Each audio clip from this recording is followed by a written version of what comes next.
আসসালামু আলাইকুম। আজকে প্রবাস তথ্য সেন্টার প্রবাসীদের কথা বলে প্রবাসীদের সাথে চলে। মালয়েশিয়ায় আটক বাংলাদেশিদের বিষয়ে সরকারের বক্তব্য। পররাষ্ট্র উপদেষ্টা মোহাম্মদ তৌহিদ হোসেন জানিয়েছেন, মালয়েশিয়ায় সন্ত্রাস বিরোধী অভিযানে আটক ৩৫ জন বাংলাদেশিদের মধ্যে ৮ জনের বিরুদ্ধে বিস্তারিত তদন্ত চলছে।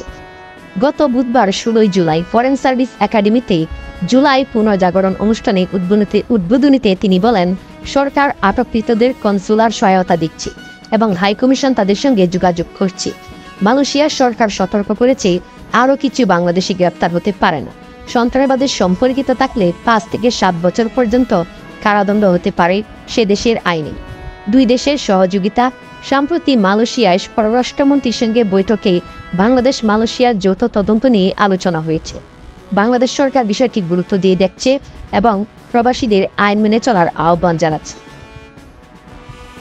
এই ছিল আজকে প্রবাস তথ্য সেন্টারের সর্বশেষ আপডেট।